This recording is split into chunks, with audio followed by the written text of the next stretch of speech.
¿Qué tal? ¿Cómo les va? Buenas noches. Muchas gracias por estar ahí, una vez más aguardando el comienzo de un programa que se va consolidando en tanto va pasando el tiempo, ¿no? Y la verdad que a nosotros nos alegra y nos anima a seguir compartiendo charlas, a seguir compartiendo un café de por medio y descubriendo personas, fundamentalmente, que son quienes, de alguna manera, van sosteniendo funciones vitales para nuestra sociedad. Y vaya que han pasado ejemplos de personas en este lugar, testimonios. La verdad que venimos en ese sentido con un compromiso cada vez mayor. Y hoy tenemos el gusto de presentarles nada más ni nada menos que el presidente del Consejo Deliberante, viceintendente de la ciudad de Concordia, el señor Luis Armando Gay.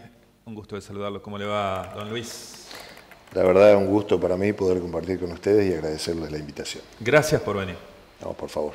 Es un bueno, placer. Sabiendo que es viernes, ¿no? Y el cuerpo lo sabe. O sea, uno en realidad quiere descansar un poco, ¿no? Bueno, forma parte también de la función que uno elige llevar adelante, así que la verdad que es merecido un descanso, pero también hay responsabilidades y bueno, hay que tratar de cumplir con todo y el tiempo que sobra, aprovecharlo para... ¿No hay fin de semana para un hombre político o sí? No, no. Esto es 24 por 24 o 26 horas corridas y forma parte de la responsabilidad que uno asume cuando hace un juramento, cuando toma una decisión de acompañar un proceso político, un proceso de gestión. Creo que el compromiso tiene que estar a cada minuto, en cada momento. Y bueno, así lo entendí yo, así me formaron, así me enseñaron mis padres y creo que así debe ser. ¿Qué es una profesión? ¿Es un legado? ¿Es una elección de vida? ¿Qué es ser político? Yo creo que es una elección de vida, pero más que nada tiene que ver con la vocación de servicio. Creo que la política es hacer algo por los demás. Y en mi caso, personalmente, a la edad que tengo, porque yo incursioné a los 48, 49, no me acuerdo bien, en esto de la gestión pública o de la política o de un cargo electivo. Pero más que nada sintiendo la necesidad cuando uno ya se realiza o viene realizándose como persona en la actividad privada, poder devolverle a la sociedad algo de lo que esta hermosa ciudad me dio, y creo que uno siente esa responsabilidad de hacer algo por los demás. Y bueno, frente a la posibilidad que me han dado personas que me han depositado la confianza en acompañarlos en un lugar tan importante como es, en este caso, la viceintendencia de la ciudad de Concordia, no dudé ni un minuto y bueno, uno se pone a disposición de la gente y gracias a Dios nos han confiado y nos han acompañado con el voto, ¿no? Armando, señalaste, te voy a tutear, me queda más cómodo. Sí, por favor. Señalaste devolverle a la ciudad algo de lo que me ha dado. ¿Qué hubiese sido nuestra ciudad si todos pensáramos así, no? No hay una genética en cuanto a ese pensamiento. ¿Qué sé yo? Yo creo que... Estamos en una sociedad donde denme. Yo quiero que me den mi casa, mi trabajo, yo quiero que me den seguridad, quiero que me den... Estamos como en una onda de quiero que me den, ¿no? Sí, por eso nosotros, y principalmente una cosa que se charló dentro de un equipo de trabajo, el equipo que yo tengo para trabajar en esto, ¿qué podíamos hacer para cambiar el modelo de éxito en la ciudad? Pasar de uno que parte de la fama y el individualismo a otro que parte de la solidaridad y el perfil bajo. Y en este sentido, por eso hemos hecho estos micros y todo este desarrollo de Concordia tiene ejemplos donde hemos resaltado historias de vida de más de 80, 90 personas que la verdad son un ejemplo a seguir. Y yo te aseguro que en la medida que la gente lo interprete, se va a generar un efecto multiplicador y seguramente nos vamos a volver a reencontrar como sociedad. ¿Qué hay detrás de ese hombre político que va a ser 4 años, ahora en diciembre ocupó un cargo muy importante, ¿no? Nada más ni nada menos que de la viceintendencia y de la presidencia del Consejo Deliberante? ¿Por qué? Porque yo siento que algo ha cambiado, por ejemplo, en el Consejo Deliberante, de ser un recinto de deliberaciones donde la gente, a la finalización de las deliberaciones, se enteraba por vía de los medios de comunicación lo que pasaba, ahora lo puede hacer de manera simultánea con, digamos, con lo que se está debatiendo, con los temas que son urgentes, los menos urgentes. siento que hubo una modernización ahí. ¿Eso parte un poco de tu idea, Luis? Sí, había una matriz de cambiar o elevar la calidad institucional de un órgano tan importante como es el Poder Legislativo local. Y nosotros nos planteamos desde el primer día de gestión avanzar, ir por más, pero... Y porque lo sentía que debía ser así. Yo me planteé, inclusive en la campaña, cuando caminábamos a la par con Enrique, de que sea un consejo deliberante abierto de cara a la ciudad y por sobre todo las cosas que sepa escuchar. Y en eso había todo un desarrollo de trabajo. ¿Ese es el camino, digamos, blanquear? ¿Mostrar cuál es el trabajo del hombre político, de alguien que se postula para concejal? Creo que es nuestra responsabilidad. Uno tiene que hacer algo y la sociedad tiene que conocer o evaluar si lo que hacemos lo hacemos bien o mal y entender. Y en eso había planificaciones como esta de la transmisión en vivo de las sesiones que le devolvía quizás a la sociedad. Primero creo que el periodismo desde un lugar de trabajo podía ver lo que pasaba y no tenía que trasladarse cuando no había ni siquiera las condiciones mínimas para hacerlo. Y también cualquier alumno, cualquier joven, desde su celular, desde una tablet, desde un monitor, podía ver lo que estaba pasando adentro y creo que eso forma parte también... Para el ejercicio democrático. Del ejercicio democrático y también va acompañado con, por ejemplo, la digitalización de las ordenanzas desde el año 1830, que uno mira y se pone a ver el archivo, es la historia viviente de la ciudad y cómo uno no va a tener la posibilidad de ver qué pasó, quiénes fueron, cómo se construyó la historia, por qué llegamos y estamos donde estamos y quiénes fueron los personajes o las personas que llevaron adelante toda nuestra ciudad, con defectos, con virtudes. Bueno, eso también se logró hasta el año, ahora estamos por el año 1890, creo que vamos a llegar al 1950 y bueno, vamos a hacer una presentación creo que la semana que viene, pero la digitalización fue otra de las cosas importantes, ¿no? Luis, háblame de tu padre, porque tu padre jugó en primera en la política. Yo me acuerdo, era Busti Gay. Busti Gay. Busti Gay. Esa era la fórmula durante muchos años. Yo me acuerdo a la vuelta de la democracia, año 83, yo tenía 13 años, digamos, ¿no? Era Alfonsín, era Busti, era Luis Armando Gay. ¿Qué onda ahí? ¿Recibiste algún legado de tu padre? Obviamente, uno nace respirando política, viviendo política y es natural que empatice con la manera de pensar y de acuerdo a la formación con las cuales me educaron. ¿Y qué recibías de esa época? ¿Qué veías? ¿Reuniones en tu casa? Justamente eso te iba a explicar. Mi padre nació con el peronismo en el año 1946. Él llega a Concordia con 19 años a hacer el servicio militar. Ah, ¿no era acá? No, él es de Melincue, provincia de Santa Fe.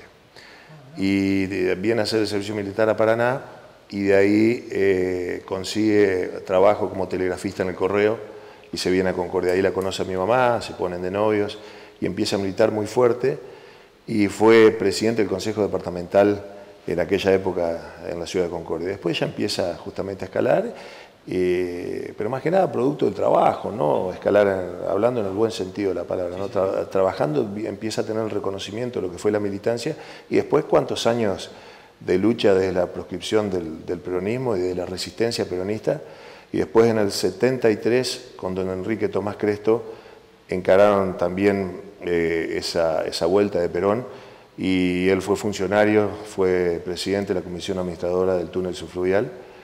Bueno, nuevamente después el golpe y en el 83 pasa a formar parte de la fórmula de gobernador y vicegobernador con Dardo Pablo Blanc, Armando Gay, o sea, mi padre de vicegobernador, y Jorge Pedro Busti, que era el intendente de la ciudad de Concordia. Y bueno, de ahí en adelante todo el desarrollo. En el 1985 ellos pierden ahí con el radicalismo, con la vuelta de la democracia, y en el 85 lo honra la ciudad con el cargo de diputado nacional y bueno, siguió toda una trayectoria. Pero yo quería preguntarte cómo eran esas, ¿qué es lo que aprendiste? Y uno lo veía las reuniones con amigos, donde se hacía política. ¿Y la relación con tu padre cómo era? De primera. Aparte siempre en aquel entonces los padres eran rectos.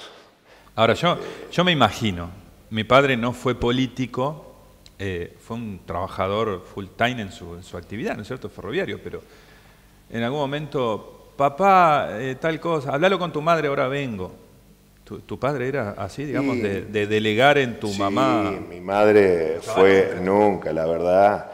entre el trabajo, él tenía la misma actividad comercial que yo sigo hasta el día de hoy, y aparte la función pública y la política, la verdad lo veíamos poco, pero tenía una gran compañera que fue la que se hizo cargo de la familia, y bueno, nosotros somos los que somos gracias a ella, pero el que imponía y lo que se respetaba en la casa era mi viejo cuando venía, y bueno, son formas de vida, pero yo lo admiré y debo reconocer que tanto a mi madre como a mi padre le debo más que satisfacciones, le debo todo.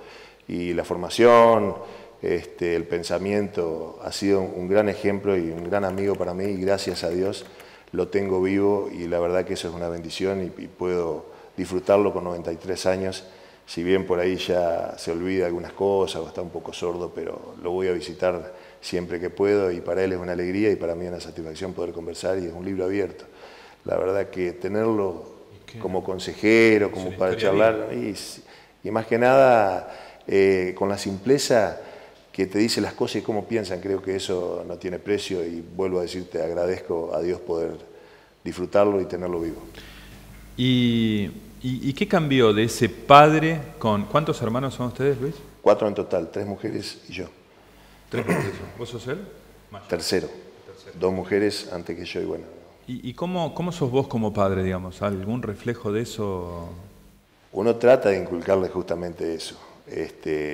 Yo me separé después de 10 años de casado, tuve una hija con mi primer matrimonio que vive con la madre, pero que la veo siempre, y uno trata de inculcarle todo lo que me enseñaron a mí, o por lo menos los valores con los que yo concibo que debe ser la vida. Y también con Bárbara, mi esposa, hace 20 años que convivo, hoy justamente es el cumpleaños, y ella tiene un hijo que es el hijo del corazón, tiene casi la misma edad de mi hija, creo que mi hija tiene 27, 28 y Emiliano tiene 29, y bueno, de la misma manera trato de inculcarle lo que uno cree, por dónde debe ser el camino para transitar la vida, y bueno, y en eso estoy. ¿Y tratás de ser un padre presente, un padre...? Siempre trato, en lo posible. Hoy ya los dos vuelan solos. Mi hija tiene su hija, soy abuelo, ya es profesora, se maneja sola, o sea que hoy vivo con mi esposa, y bueno, tratamos de darle todo lo que está a nuestro alcance y lo que necesiten, pero también exigiéndole que del esfuerzo, de la actitud, del sacrificio, siempre se logran los resultados. El trabajo, la dedicación, el laburo siempre te paga, siempre te da tus frutos, y la ventaja, la holgazanería, la especulación te lo cobra, y te lo cobra ahí a la vuelta de la esquina. Sí, ni hablar, sin dudas. Sos un hombre del deporte, siempre estuviste vinculado al deporte, al básquet, más que nada. Al básquet, en el secundario hice vóley, handball, tuve la satisfacción de salir campeón a nivel provincial y nacional. Hice remo también, pero lo que hice toda la vida fue básquet, con grandes logros y satisfacciones como jugador, y como dirigente también he tenido satisfacciones con la institución que es el Club Estudiante, donde me crié, me formé y donde viví, fue mi segunda casa. Ahora, si tuviste vinculado al deporte, que es lo que normalmente pasa, muchos amigos, ¿no? Muchos. De eso se trata la vida. El deporte se trata de eso, ¿no? Y el deporte se trata de eso. Aparte... Porque en la política tenés amigos con quien negociar, supongo, con quien... Sí, estrategias. Es más complejo. Y en el deporte siento que hay amistad... Yo creo que sí. Primero hay un sentido de pertenencia a una institución, a una camiseta, y después un conjunto de amigos que tira a través de un objetivo. No todos la ven iguales, pero con problemas, con defectos, pero siempre trae un objetivo común, que en definitiva es medio lo que tiene la política, pero hay esa amistad, esa camaradería, que pasa también a diluirse un poco cuando los equipos ya empiezan a constituirse con profesionales del deporte. Ya ahí cambia la historia, pero en la época que yo lo viví con gente donde no éramos profesionales, si bien he jugado también como profesional ya en el ocaso de mi carrera, en aquel entonces se hacía por la camiseta, por la relación, por los amigos, y es lo que uno cultiva después de la casa y la escuela, son los amigos que te da el club, que te da el deporte, y que todavía los tengo. Pues quiero preguntarte algunas cositas con respecto a esta actualidad de la ciudad. Me interesa mucho porque siempre es bueno ver la mirada sobre los temas del hombre político, hablando sobre esa realidad y no tanto haciendo política, que es lo que, bueno, ciertamente me interesa, la mirada de un político sobre la realidad. Pero quiero preguntarte de tu madre, porque tu mamá, ¿cómo se llamaba tu madre? Y a Diomira Orfila le decían Chichita. Chichita. Ella fue mi maestra de quinto grado, quinto, sexto y séptimo. Y en la escuela Calazán, que era una escuela que en aquel momento era una escuela como de chacra, ¿no? como de apartada de la ciudad. Y la verdad que una mujer con un seguimiento al alumno impresionante. ¿Cómo era tu mamá? ¿Era así siempre o era recta en la escuela? Digamos? No, siempre fue exigente con nosotros en la escuela. Y yo veía la vocación, la responsabilidad, la actitud que tenía para enseñar. Lo veía porque no, hacía lo mismo con nosotros. Inclusive cuando se traían las pruebas, te corregía si era de matemática, no solo los resultados ni las cuentas, sino también los errores ortográficos. Claro. Y bueno, esa vocación también lo volcó la familia, era exigente, era recta. Sí. Era exigente, mirá, a tal punto que entraba la señora de Gay, y era un silencio, ¿viste? Porque seguro hicieron la tarea, a ver, pasá vos, pasá vos, pasá vos. O sea, tenías que sí o sí preparar el día cuando venía la señora de Gay porque... Y había que aprender. Había que aprender. No sé si era... Cambió, ¿no? Cambió todo. Yo creo que la vida va cambiando y se van también modificando estructuras, ¿no? En todo sentido. Pero bueno, en aquel entonces era así, inclusive la pertenencia a la institución, yendo los sábados de tarde con la cooperadora a la kermés, a organizar todo. Ahí andabas vos, me contaste. Sí, yo iba. Yo tenía en aquel entonces 10, 11 años y nos llevaban y ayudábamos a poner los bafles. Te obligaban. Te obligaban, pero a uno le gustaba también. ¿No? Te gustaba. ¿Te incomoda la ciudad? No, para nada, al contrario. Al contrario, para nada. ¿Por qué alguien tiene que hacer política si no te incomoda algo para poder modificarlo, tener un sueño de querer arreglarlo, armarlo? Más que nada porque creo que estoy convencido que la política es la mejor herramienta para transformar la realidad de las personas, la realidad social. ¿Transformar algo que te incomoda o perfeccionar algo? No, perfeccionar algo que uno cree que puede mejorar, no pasa por incomodar. En política justamente, y al ser avalado por la sociedad, porque es un poder prestado que te da el ciudadano para que confiarte en vos los destinos de una ciudad, una provincia, de la nación. Y creo que es una enorme responsabilidad, pero también la posibilidad de transformar lo que uno cree que se puede hacer mejor. Y yo siempre lo digo, eso hay que hacerlo siempre en el sentido de que las cosas deben ser a favor. ¿Hay algo que hay que mejorar en la contienda política, sin ánimo de entrar en la campaña electoral, que no es la idea de este programa, ni mucho menos, pero sí hablar algunas cosas que nos pongan de relieve sobre, fundamentalmente, qué piensan ustedes? ¿Sentís que alguien que se postula automáticamente le ponen una mira telescópica en la espalda? Sí, seguro. Es triste. Es triste y comienza todo una especie de especulación electoral en función si vas más arriba o más abajo de acuerdo a cómo estás posicionado, qué te pueden hacer para mejor o peor. La verdad que no es bueno, pero bueno, se da hoy en día. ¿Cómo se puede cambiar eso? Apelando a recuperar valores, como te decía hoy. El respeto, la tolerancia, empatía, vocación de servicio. Empezar a entender que otro puede pensar distinto y que eso no significa que sea un enemigo. Todo eso a mí me ha dado un resultado enorme, por ejemplo, en el Consejo Deliberante, y por eso hemos sacado casi el 95% de las ordenanzas por unanimidad. Porque lo primero que busqué el diálogo, el consenso y la búsqueda de puntos de encuentro, que eso a la larga te lleva a soluciones o proyectos superadores que terminan convirtiéndose en políticas públicas. Después. ¿Cómo te llevas con la grieta, Armando? ¿Te complica? A todos nos complica. ¿Vos sabés que esa lógica binaria de amigo-enemigo no suma para nada. Para nada. No se construye desde el odio, desde el resentimiento, al revés. ¿Qué hay en el medio?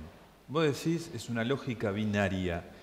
Es verdad, ¿no? Porque o sos o no sos, o estás acá o estás allá, y todo lo que hay en el medio es tibio, ¿no? Entonces es como que uno no se permite decir o tener una versión ecléctica de una situación porque es tibio. Totalmente. Yo creo que tanto en lo personal como en lo político hay que tratar de evitar esos modelos extremistas y pendulares que pasamos de una punta a la otra. Yo creo que hay que tratar de buscar sumar.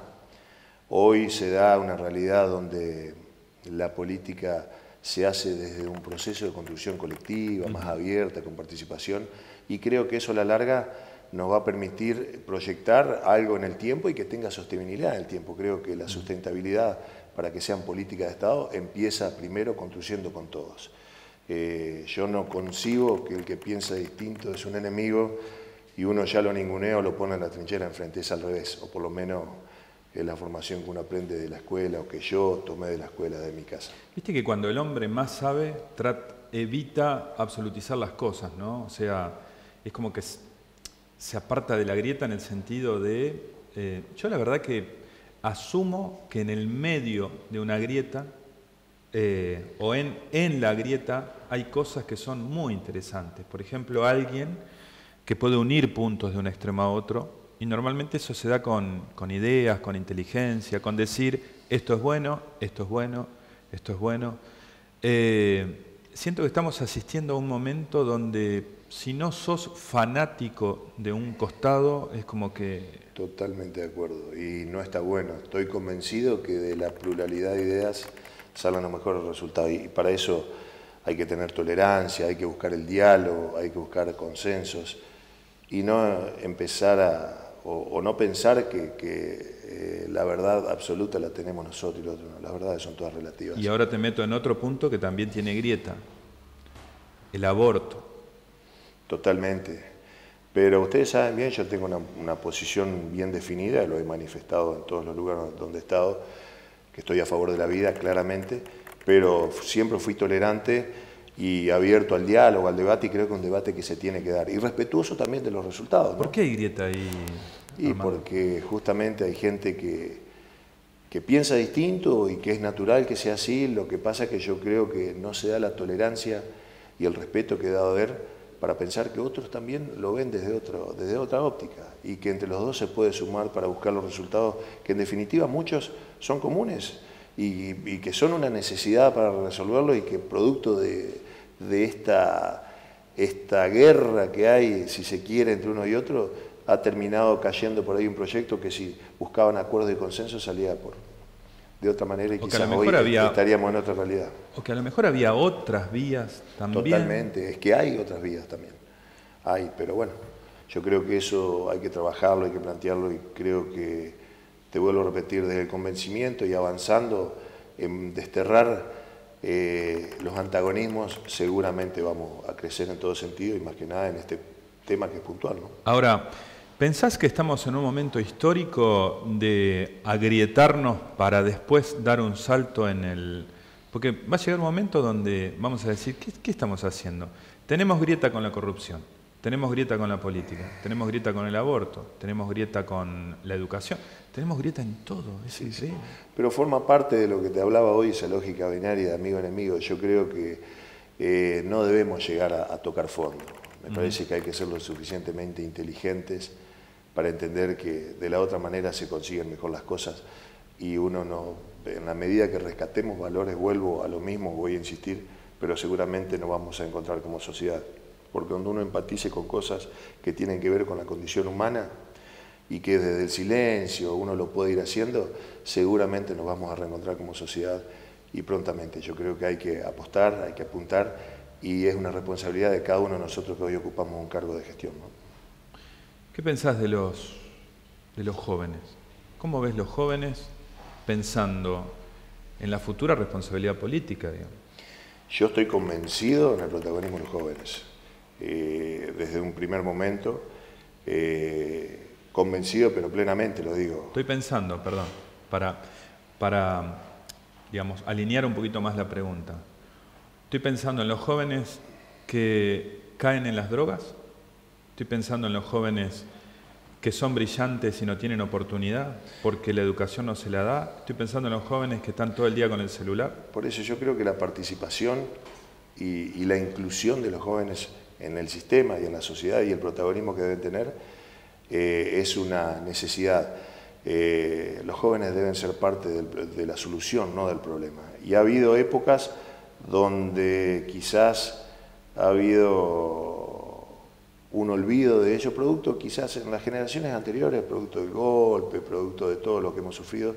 Y nosotros, por ejemplo, en mi generación, han pasado 20 años donde no han tenido oportunidad. Creo que después se le volvió a darle la oportunidad y hubo un enamoramiento de la juventud en participar todo lo que es la cuestión social y política, y después con lo que pasó nuevamente con el devenir de nuestro gobierno, te hablo del gobierno nacional, no de un partido en especial, como pasó en el 2001 y todo eso, es como que ha habido un desencanto también con la clase política y creo que hoy es imperiosamente trabajar entre todos para que la juventud vuelva a creer, vuelva a participar, vuelva a involucrarse. Y en este sentido me parece que todos los equipos, yo hoy pienso más no en los personalismos, en los equipos de trabajo. Debe haber jóvenes que tengan vocación de servicio, que tengan innovación y capacitación, y si a eso le agregamos la experiencia, seguramente vamos a tener equipos de lujo para gestionar y para trabajar en cualquier orden. ¿Ves que hay un semillero en Concordia de jóvenes que...? Totalmente, no solo en Concordia, en todos lados. Está en nosotros incentivarlos y ayudarlos e integrarlos para que trabajen junto con nosotros. ¿Crees que lo estamos haciendo? Sí, algunos sí, otros no, pero creo que falta mucho y que hay mucho por hacer todavía, pero sí se va dando un cambio. Hemos ido a gestionar con Gustavo, con Enrique a Buenos Aires y uno ve que los que están a la cabeza de instituciones muy importantes, llámese Vialidad, Instituto de Vivienda, Ministerio, son chicos de 30, 35, 40 años y hoy es la generación que se viene. ¿Y qué hay del aplomo del hombre político? Cuando empezás a leer un poco de libros de las edades del hombre político, te hablan de que a partir de los 60 años las decisiones son... Yo creo que sí, por eso el trasvasamiento generacional es una necesidad, pero eso tampoco significa, lo decía Juan Domingo Perón, tirar un viejo por la ventana. Creo es que el aplomo que tiene una persona mayor. Por eso te hablaba hoy lo que es conversar con mi viejo y que te diga las cosas con tanta franqueza y simpleza. Eso no tiene precio, no tiene valor y vale muchísimo poder contar con la experiencia. Por eso te hablaba de que la juventud, la capacidad, esa rebeldía junto con la experiencia es donde se consiguen los mejores equipos para trabajar.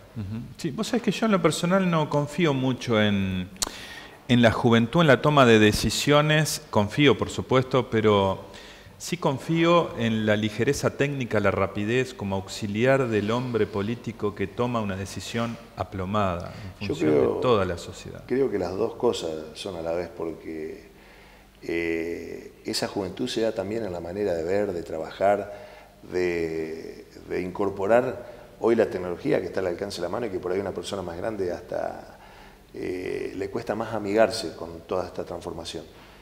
Y ese conjunto entre los dos y más que nada la fuerza, la energía que tiene un joven para enfrentar las cosas, hay veces que es buena, otras veces quizás cometen errores, pero se debe dar esa conjunción y creo que en ese equilibrio donde seguramente para mi modo de ver están los mejores resultados. Es más, yo tengo un equipo trabajando conmigo donde son más mujeres que varones y todas rondan entre 30, 36, 38 años y algunos 40, 40 y pico. ¿Qué pensás de eso, de esa revolución femenina? Hay que hacerla, yo creo firmemente en la mujer que pelea por el lugar que merece y creo que lo están logrando y realmente es una obligación que tenemos todos que la cuestión de género pase ya a no hablar más de un género en particular, que la mujer esté a la altura del hombre, que sea igualdad para todos. Pero la resistencia es fuerte. Totalmente. Se nota. Todavía se nota muchísimo. Se nota en el armado de las listas. Y lo que cuesta entender que una mujer está a la par de un hombre al lado, no atrás, y que pueda hacer lo mismo que hacemos nosotros. ¿Por qué pasa eso? Producto de la cultura de una sociedad machista, o que donde el hombre era el que tomaba las decisiones. Pero bueno, hoy, gracias a Dios, ha habido una revolución y quizás en poco tiempo han conseguido mucho más logros de lo que venían peleando hace años. Por eso la historia nos da el Día de la Mujer, que lo celebramos hace poco, pero bueno, creo que hoy los cambios han sido muy acelerados en el corto tiempo y bienvenido que haya sido así, ¿no? Armando, te hago la última pregunta. Sos un hombre político, estás en la carrera política, tenés futuro político. ¿Cómo sería la ciudad? ¿Cómo te imaginas la ciudad? Una ciudad que te quede bien, que te quede, no te gusta la palabra cómoda, que te quede, que te guste, que vos digas, esta es la ciudad que soñó mi viejo, que sueño para mi hijo. ¿Cómo sería? Una ciudad con igualdad de oportunidades, con posibilidades para todos, donde no haya esa disparidad de clases y sectores populares con muchas necesidades, que haya recursos, que todos tengan la dignidad y el derecho de poder acceder a una vivienda, a un trabajo, que eso hoy no sea un privilegio, que todos tengan acceso a la educación, al esfuerzo. Creo que son las cosas que voy a pregonar, y más que nada una ciudad donde haya dirigentes que estén totalmente alejados de la corrupción. Yo estoy convencido que la corrupción hay que desterrarla, que debe haber un sistema jurídico totalmente, una justicia independiente, y no creo en una corrupción K o una corrupción M. La corrupción es a secas y debe ser desterrada de la política argentina. Muchas gracias por venir.